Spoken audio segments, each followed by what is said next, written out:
HMC M8 Scott.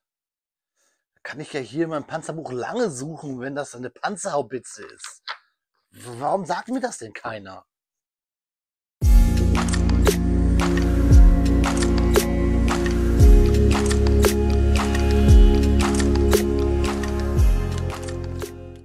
Willkommen in der Noppenklötzchenscheune. Mein Name ist Blockstar und ja, Freunde, manchmal kommen da so Sets einfach so daher und man denkt sich, da habe ich ja noch nie was von gehört. Natürlich gibt es sehr viele Themengebiete da draußen, das kann man noch alles nicht wissen, aber der Herr Blockstar hat sich echt eingebildet, so thematisch die 40er Jahre, 30er, 40er Jahre, das hätte er schon alles gesehen. Pustekuchen! Danke, Kobi. Deswegen darf ich euch heute das Set vorstellen, nämlich den HMC M8 Scott aus dem Hause Kobi, die 2279, die 75 mm Panzerhaubitze. So lerne ich was, so lernt ihr was und wir haben eine Menge Spaß zusammen, oder?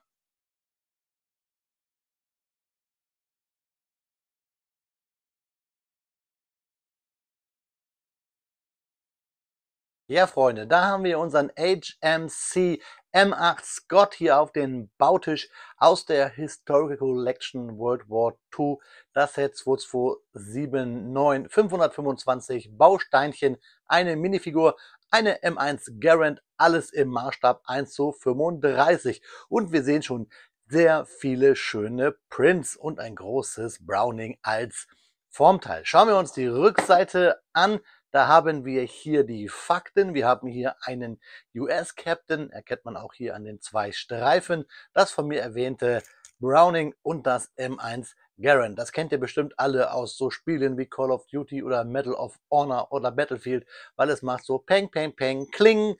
Kennt ihr bestimmt. Ja, da haben wir das Fahrzeug nochmal als Originalfoto. Der Hinweis, dass das Set 13,5 cm lang wird und 9 cm hoch. Wir haben hier so ein bisschen einen gebauten Motor mit einem bedruckten Teil, finde ich ganz cool. Und wir können natürlich den Turm drehen, sowie den Mörser hoch und runter.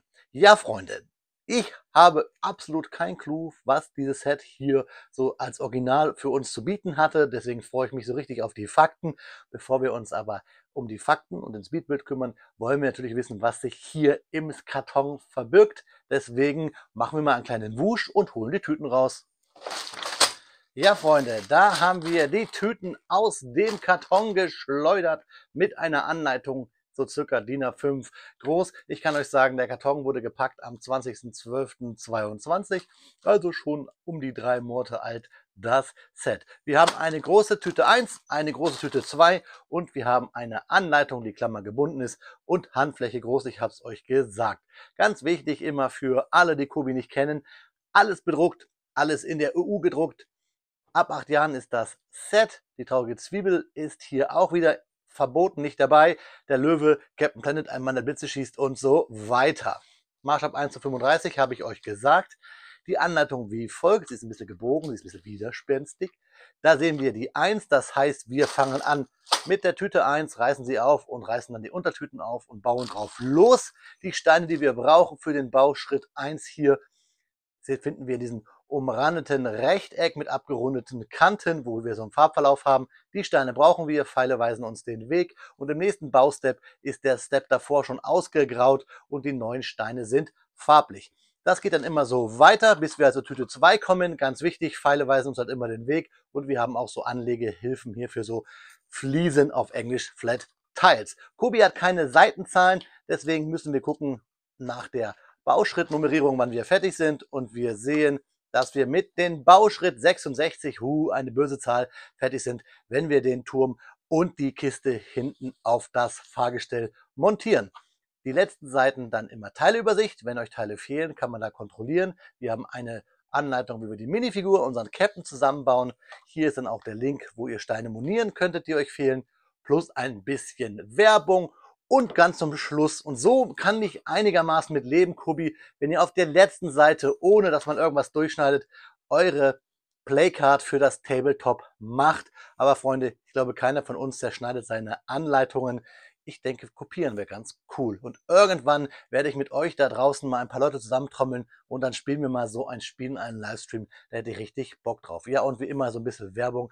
Da freue ich mich auch drauf, euch die Fahrzeuge nochmal vorzustellen. Nicht wundern, dass wir hier polnische Hoheitsabzeichen haben, die polnischen Flaggen, weil diese Fahrzeuge hier von den Exilstreitkräften der polnischen Regierungen, damals der Exilregierung, befehligt wurden. Ja, und hier nochmal der Famo mit der Field-Instandsetzung.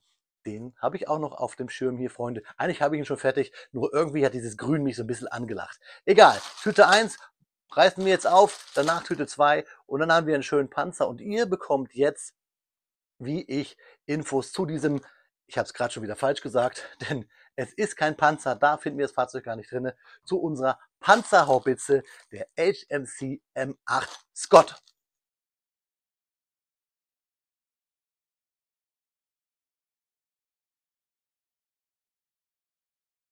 Speedbildzeit ist Faktenzeit und natürlich sprechen wir heute über den M8.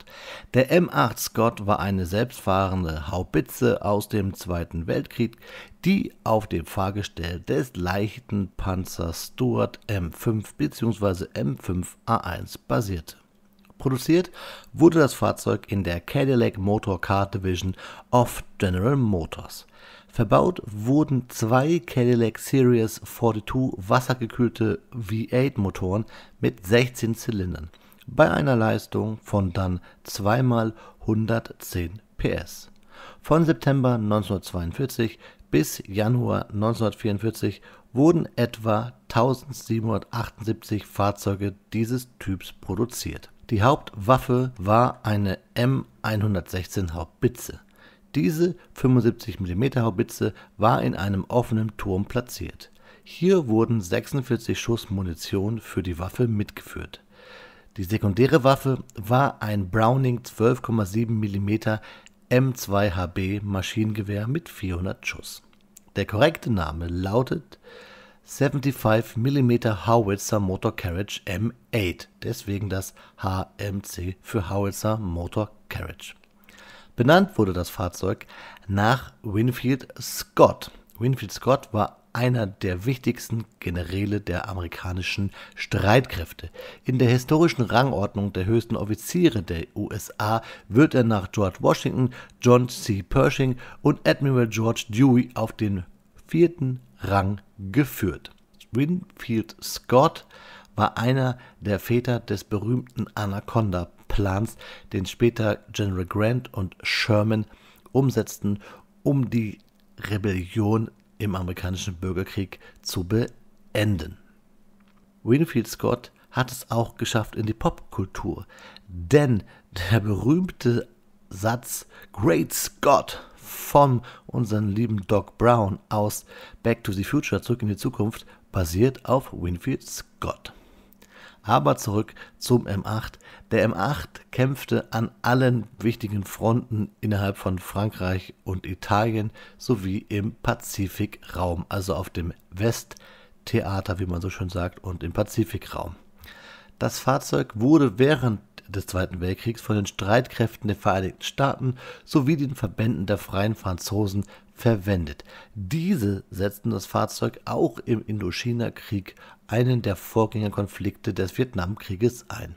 Dort wurde das Fahrzeug dann auch von den Streitkräften der südvietnamesischen Armee eingesetzt. Weitere Nutzer des M8 waren die Streitkräfte von Mexiko, Laos, Kambodscha, der Republik China, dem heutigen Taiwan und Tunesien. Einige M8 wurden wohl auch von jugoslawischen Partisanen benutzt und dort hießen sie dann umgangssprachlich Cadillac, da das Fahrzeug ja auch bei Cadillac gebaut wurde. Ja, Freunde, das waren die Fakten jetzt hier zu unseren M8. Hier habe ich mehrere Quellen, unter anderem natürlich auch Wikipedia. Aber, Freunde, ein Geben und Nehmen. Ich habe einige Verbesserungen am Wikipedia-Artikel eingefügt. Mal schauen, ob die Oberwächter diese auch annehmen. Denn, das wisst ihr vielleicht nicht, ab und zu arbeite ich auch an der deutschen Wikipedia mit. Gut, das war's jetzt bis hierhin. Viel Spaß aber jetzt beim Review, wenn ich mit euch das Klemmbaustein-Set von Kobi, den HMC M8 Scott, bespreche.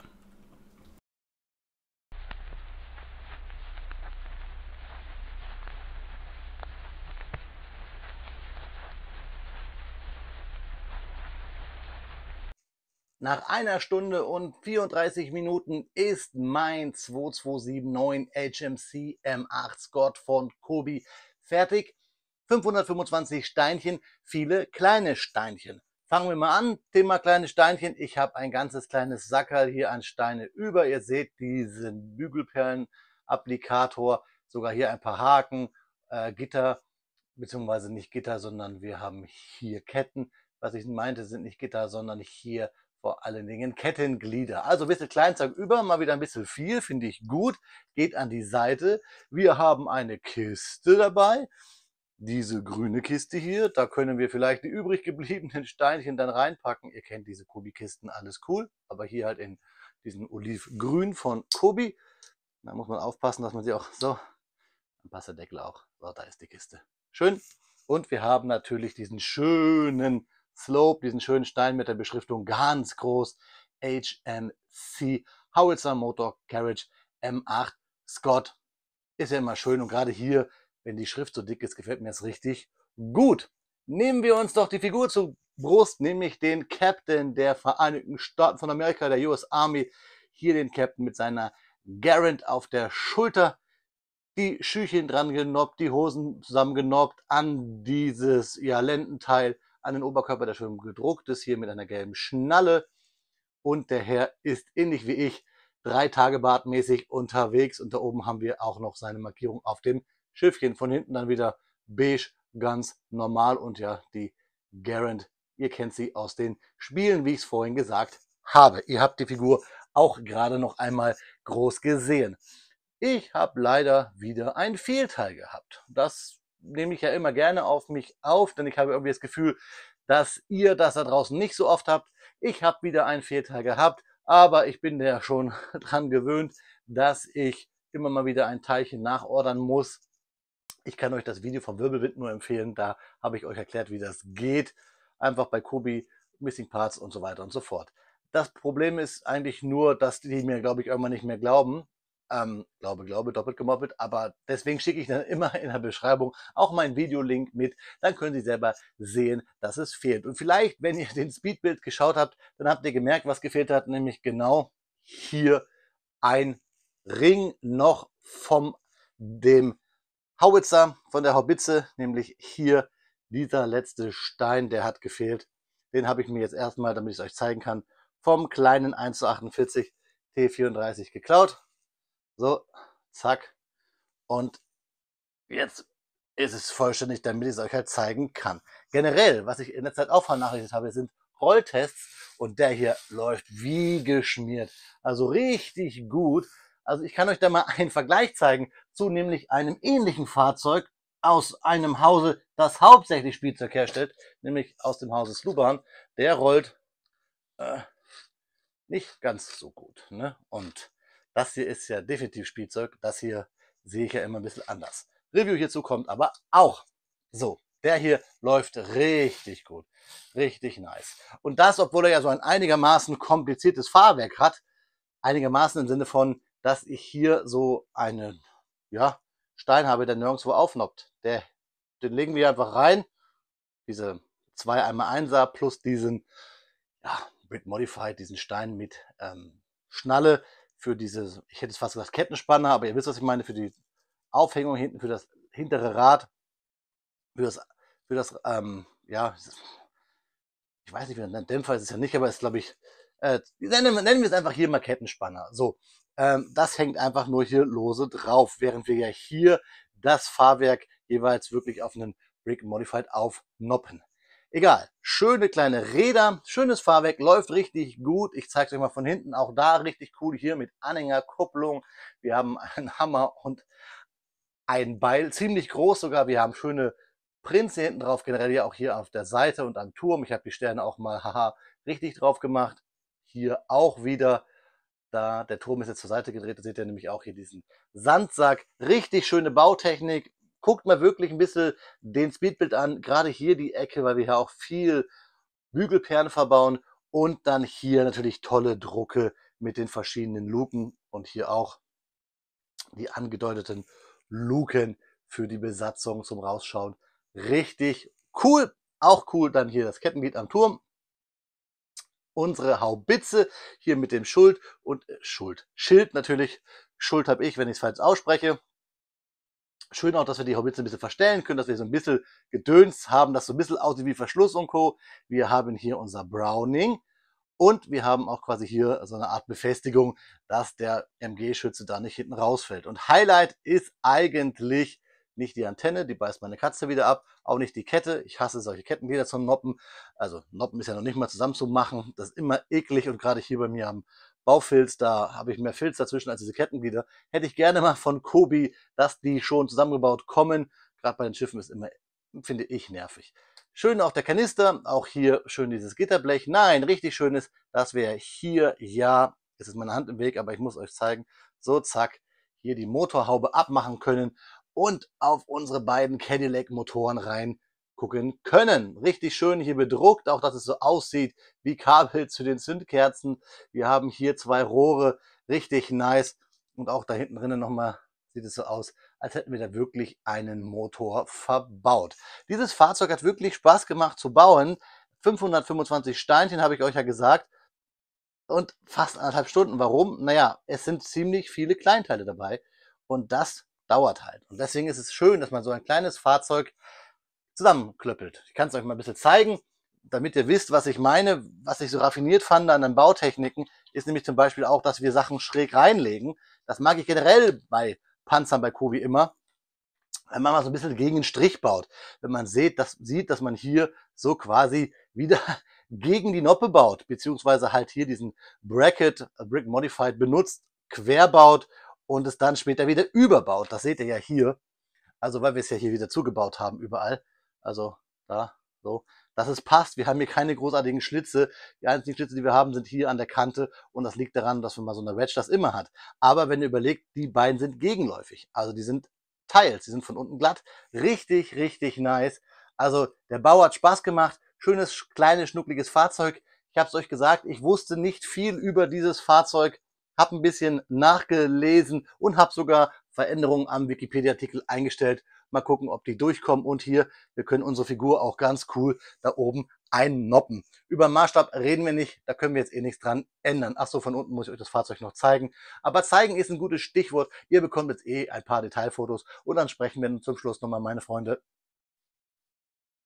Ja, Freunde, wie immer an dieser Stelle bekommt ihr ein paar Detailfotos schön in Szene gesetzt vom Fahrzeug von allen Seiten, damit ihr euch selber ein Bild machen könnt und überprüfen könnt, ob der Onkel hier euch überhaupt das Richtige erzählt hat. Aber alle Angaben hier sowieso wie immer ohne Gewähr.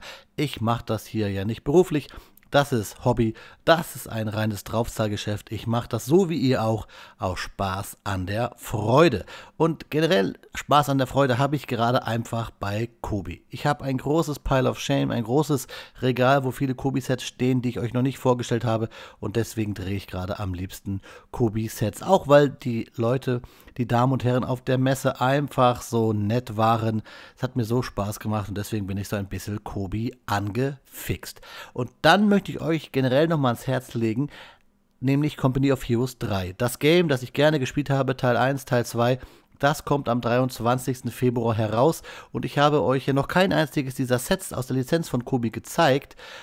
Ich überlege hier wirklich am 23. ein Special zu machen, ein paar Leute einzuladen und dann baue ich alle diese Sets und wir schauen uns das Spiel an, mal so einen Mix zu machen, mal wirklich die Lizenz zu beobachten, zu durchleuchten und halt dann die Sets dazu.